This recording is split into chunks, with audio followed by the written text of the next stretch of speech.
दोस्तों, मेरा नाम अभिषेक है और आज हम लोग ऑप्शन चेन एनालिसिस करेंगे फिर निफ्टी की और देखेंगे कि 26 जून को फिर निफ्टी कहाँ पे क्लोज होता है।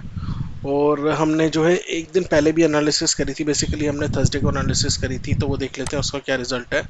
उसमें हमने बोला था कि जो है बैंक फिर निफ्टी जो है 19,600 हमारी क्लोजिंग हुई थी सेम थर्सडे वाले दिन। तो फ्राइडे को हमारी क्लोजिंग जो है 19,750 पे हो सकती है, क्योंकि ये बढ़ सकता है यहाँ से।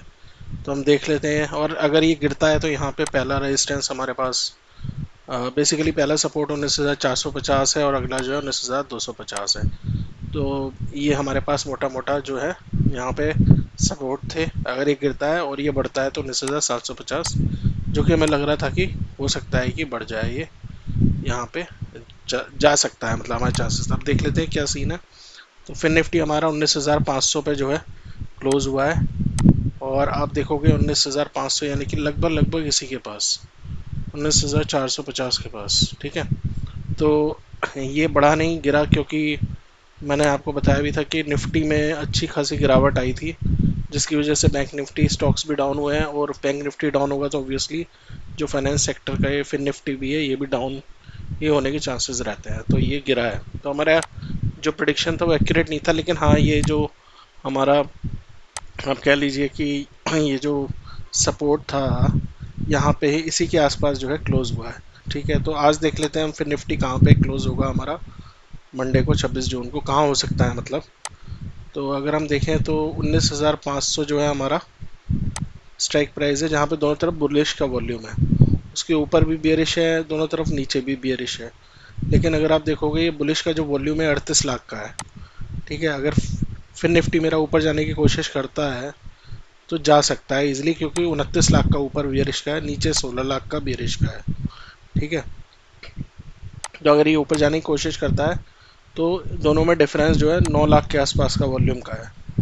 तो ये अगर जाने को तो ये ऊपर जा सकता है 9 लाख का, यहाँ पे से एक डेल्टा टाइप का वॉल्यूम मिलेगा, फिर बुलिश अगली स्ट्राइक प्राइस पे, तो यहाँ पे भी जा सकता है। तो ये इस तरीके से मैंने कुछ लेवल्स मार्क कर रखे हैं कि ये यहाँ पे जाने के चांसेस हो सकते हैं। 19,650 पहला रेजिस्टेंस है, दूसरा है 800, फिर है 20,000। लेकिन अगर गिरता है तो कहाँ तक जाएगा? अगर ये मान लीजिए यहाँ से गिरता है कल फिर निफ्टी 19,500 से, तो 19,400 के आसपास जो है एक्सपायर करेगा, बेसिकली क्लोज होगा, एक्सपायर नहीं करेगा, माय बैड। और हम ये देख लेते हैं कि चार्ट क्या कह रहा है। तो चार्ट में अगर आप देखोगे ध्यान से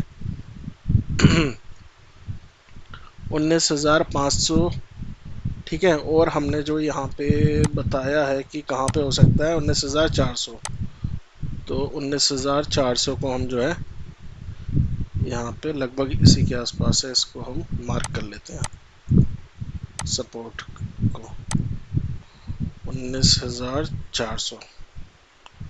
ठीक है, और इसको हम हटा देते हैं। ठीक है, क्योंकि बियरिश साइड यहाँ पे ज़्यादा है। तो अब अगर आप देखोगे तो बैंक निफ्टी के चांसेस मैंने दूसरी वीडियो में बताया कि गिरने के ज़्यादा है। तो यहाँ पे भी अगर आप देखोगे तो यहाँ पे भी मार्केट यहाँ पे फॉल हुआ, फिर यहाँ पे पुल बैक आया, फिर यहाँ पे गिरने के इसके चांसेस जो है ज़्यादा है।